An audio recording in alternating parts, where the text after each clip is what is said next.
America ও চীনের সংঘাত আসল লড়াইটা অ্যাকচুয়ালি কোথায় সেটি জানার জন্য আজকের আলোচনার সাথে থাকবেন আশা করছি। চলুন শুরু করি। একটি প্রশ্ন দিয়ে আজকের আলোচনা শুরু করি। আমেরিকা ও চীনের মধ্যে যে সংঘাত আমরা গত কয়েক বছর ধরে দেখছি, সেটি কি সত্যিই বাণিজ্য যুদ্ধ, নাকি বাণিজ্য হচ্ছে সেই সংঘাতের কেবল দৃশ্যমান অংশ? কারণ একটু গভীরে গেলে আমরা আরও স্পষ্ট দেখতে পাবো, এখানে শুধু চীনা পণ্যের উপর শুল্ক বসানো না, আমেরিকান পণ্যের উপর চীনের পাল্টা শুল্কের বিষয়ও নেই। এর সঙ্গে জড়িয়ে আছে প্রযুক্তি, সেমিকন্ডাক্টর, কৃত্রিম বুদ্ধিমত্তা, গুরুত্বপূর্ণ খনিজ সম্পদ, সাপ্লাই চেইন এবং ভবিষ্যতের বৈশ্বিক ক্ষমতার প্রশ্ন। তাহলে প্রশ্নটা আরও কিন্তু বড় হয়ে যাচ্ছে, আমেরিকা ও চীনের আসল লড়াইটা অ্যাকচুয়ালি কোথায়? একজন ভূ রাজনৈতিক বিশ্লেষক হিসেবে আমি আজ এই বিষয়টিকে শুধু রাজনৈতিক দৃষ্টিকোণ থেকে নয়, অর্থনীতির দৃষ্টিকোণ থেকেও বোঝাবার চেষ্টা করব। প্রথমে একটি বিষয় পরিষ্কার করা অত্যন্ত জরুরি। আমেরিকা এবং চীন একে অপরের প্রতিদ্বন্দ্বী হলেও তারা একই সঙ্গে একে অপরের সঙ্গে গভীরভাবে অর্থনৈতিকভাবে যুক্ত। কয়েক দশক ধরে এই দুই দেশের বাণিজ্যিক সম্পর্ক বিশ্বায়নের অন্যতম গুরুত্বপূর্ণ ভিত্তি ছিল। কিন্তু এখন সেই সম্পর্কের চরিত্র অনেকটাই বদলে যাচ্ছে। আইএমএফ বলেছে, যুক্তরাষ্ট্র ও চীনের মধ্যে বাণিজ্যিক উত্তেজনা শুধু দুই দেশের শুল্কের বিষয় নয়, এটি বিশ্ব বাণিজ্য ব্যবস্থাকেও নতুন বাস্তবতার মুখোমুখি দাঁড় করিয়ে দিচ্ছে। ডব্লিউটিও এর 2006 সালের বিশ্লেষণেও দেখা যাচ্ছে, 2018 থেকে 2024 সালের মধ্যে যুক্তরাষ্ট্র ও চীনের মধ্যকার দ্বিপাক্ষিক বাণিজ্যর প্রবৃদ্ধি তাদের অন্যান্য দেশের সঙ্গে বাণিজ্যর তুলনায় উল্লেখযোগ্যভাবে কমে এসেছে।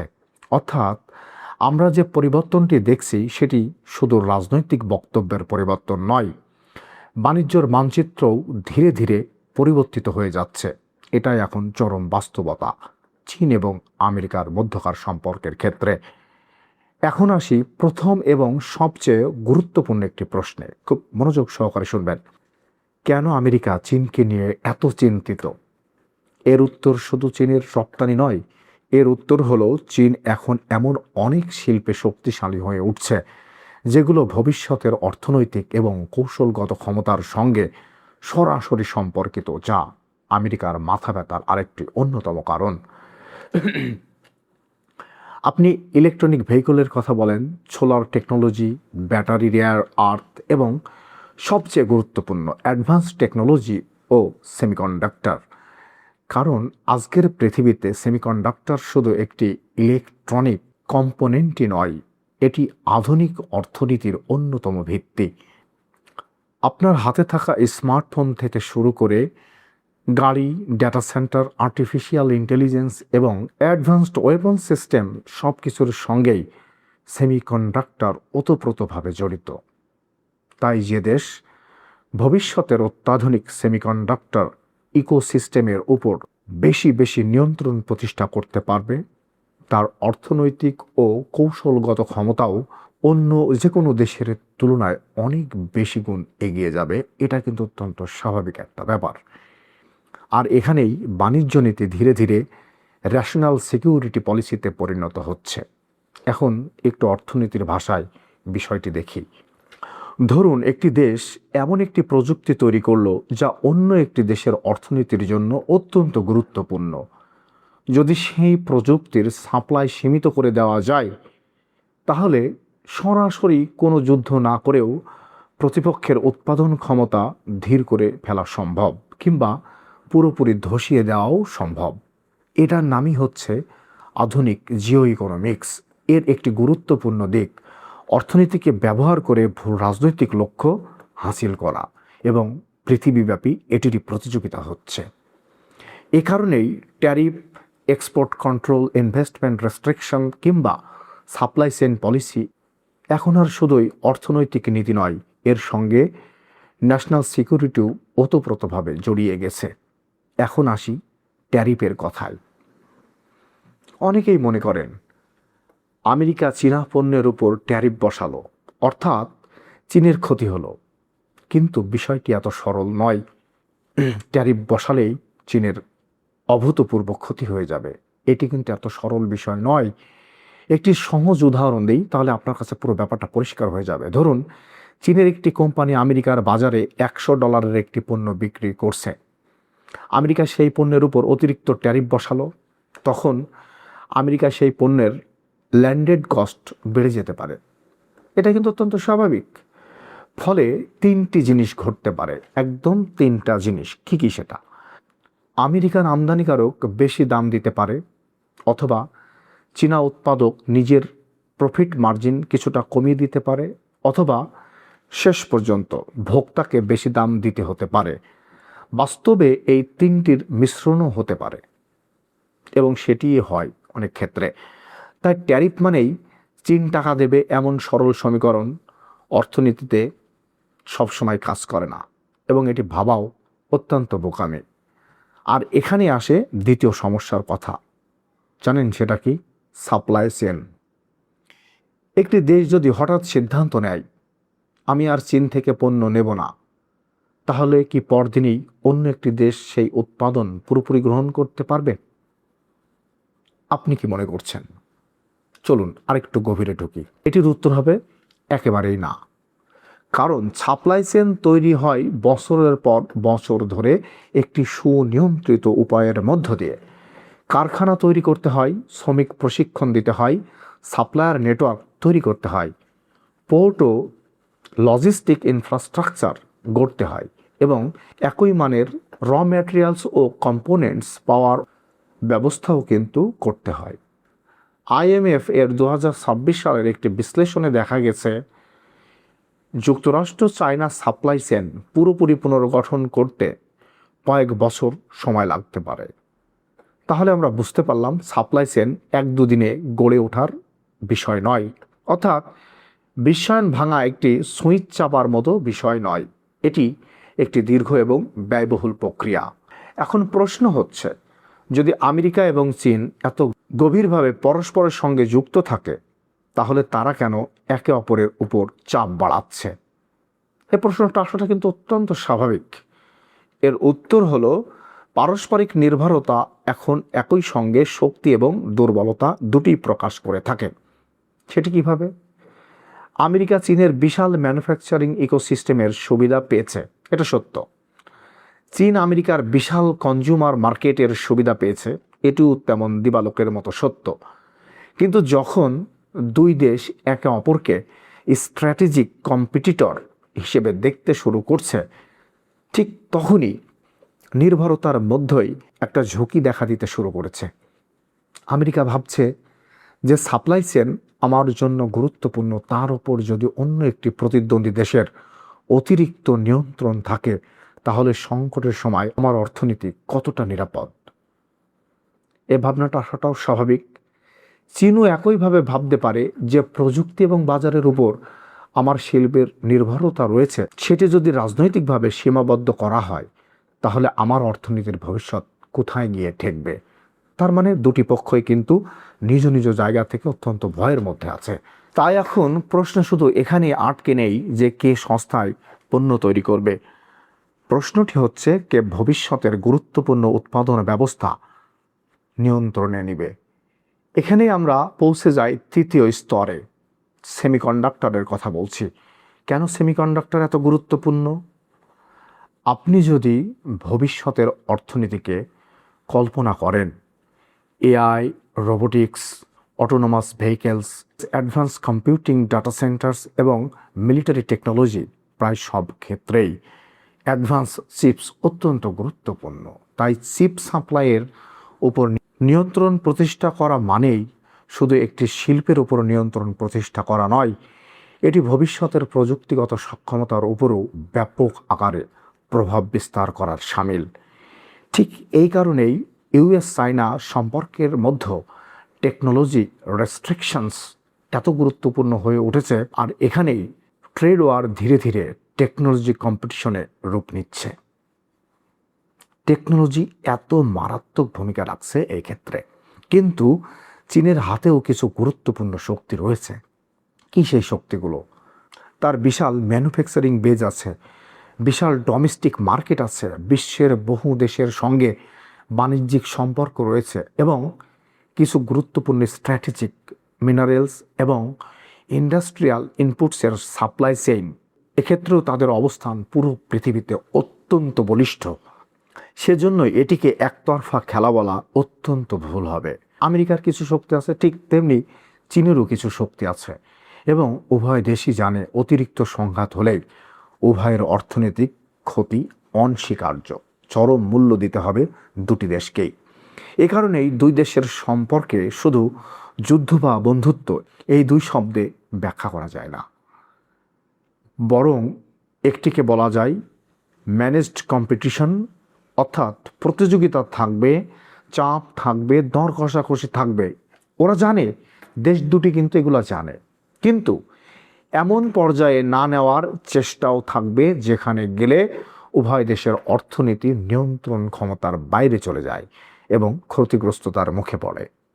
এখন একটি গুরুত্বপূর্ণ প্রশ্ন কিন্তু এসে যাচ্ছে, তাহলে কি আমেরিকা চীনকে অর্থনৈতিকভাবে ধ্বংস করতে চাইছে? আমি এখানে খুব সতর্ক একটি উত্তর দেব। কেন সতর্ক উত্তর দেব আপনি শুনুন, বুঝতে পারবেন। এভাবে বলা অতিরঞ্জিত হবে, কারণ বাস্তব অর্থনীতিতে একটি দেশের অর্থনীতিকে পুরোপুরি বিচ্ছিন্ন করে দেওয়া অত্যন্ত ব্যয়বহুল। বরং বর্তমান প্রবণতা অনেক বেশি জটিল।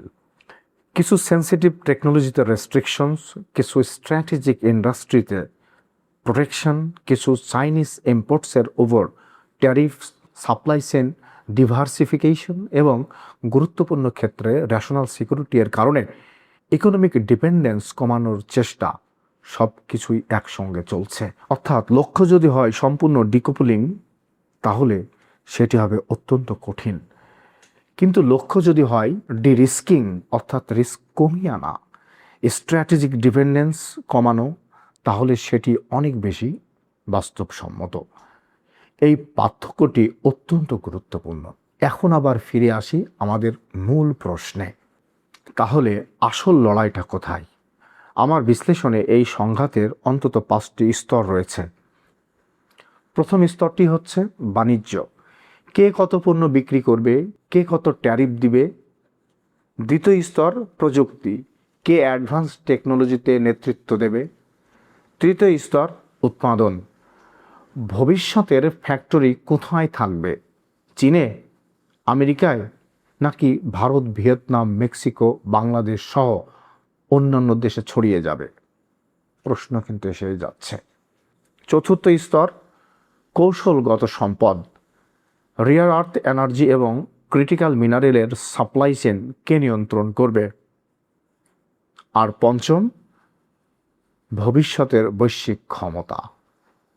কারণ অর্থনৈতিক শক্তি শেষ পর্যন্ত রাজনৈতিক শক্তিকেও প্রভাবিত করে, যেমনটি চীনের ক্ষেত্রে হয়েছে। এখানে আমি একটি ভবিষ্যৎ সিনারিও আপনাদের সামনে তুলে ধরতে চাই। ধরুন আগামী 5 বছর আমেরিকা এবং চীনের মধ্যে প্রতিযোগিতা চলতেই থাকলো, তাহলে বিশ্ব কি 2 ভাগে ভাগ হয়ে যাবে?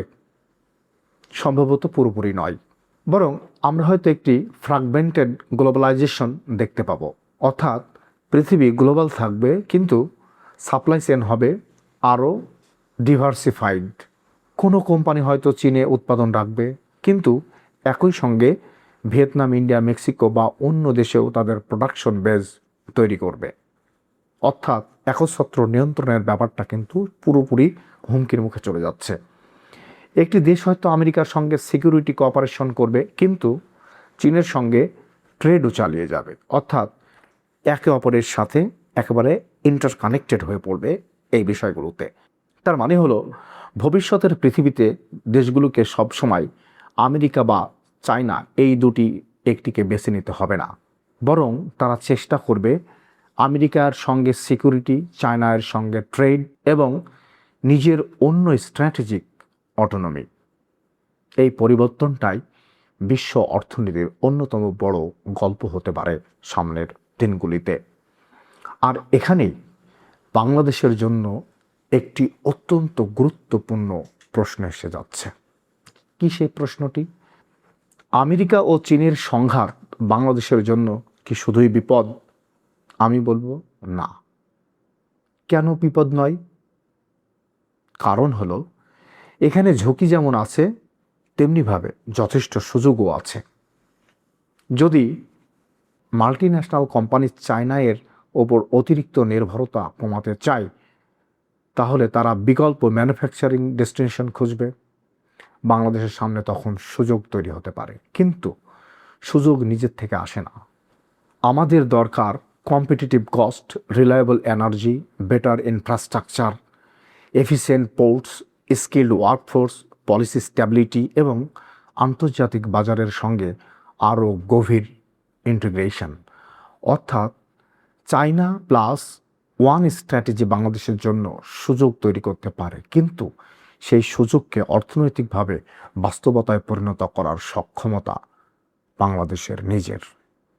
এটি খুব গুরুত্বপূর্ণ, কারণ অন্য দেশের সমস্যা আমাদের অটোমেটিক্যালি উন্নয়ন এনে দেবে এমন কোনো অর্থনৈতিক তত্ত্ব এই পৃথিবীতে নেই।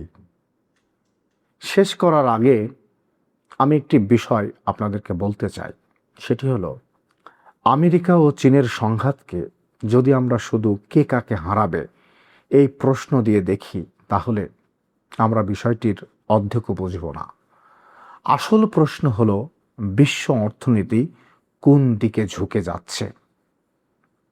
একটি বিশ্ব যেখানে সস্তা উপাদানেই সব কিছু নয়, যেখানে সাপ্লাই চেইন সিকিউরিটি গুরুত্বপূর্ণ, যেখানে টেকনোলজি ন্যাশনাল সিকিউরিটি এর অংশ, যেখানে ট্রেড পলিসি জিওপলিটিক্যাল ওয়েপন হয়ে উঠতে পারে, এবং সেখানে একটি দেশের ইকোনমিক ডিসিশন পৃথিবীর অন্য প্রান্তের মানুষের জীবনযাত্রার উপরও প্রভাব ফেলতে পারে চড়া আকারে। তাই আমেরিকা ও চীনের লড়াই শুধু ওয়াশিংটন এবং বেইজিংয়ের লড়াই নয়, বরং এভাবে বলা উচিত এটি ভবিষ্যতের বিশ্ব অর্থনীতির কাঠামো নিয়ে একটি প্রতিযোগিতা।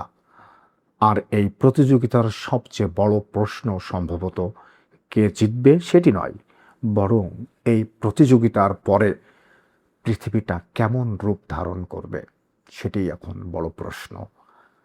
আর সেই প্রশ্নের উত্তর খুঁজতে হলে আমাদের পরবর্তী আলোচনায় আরও এক ধাপ গভীরে যেতে হবে, কারণ আমেরিকা চীনকে চাপ দিতে যে অর্থনৈতিক অস্ত্রগুলো একের পর এক ব্যবহার করছে, সেগুলো আসলে কতটা কার্যকর আছে বর্তমানে, কোথায় তাদের শক্তি, কোথায় তাদের সীমাবদ্ধতা,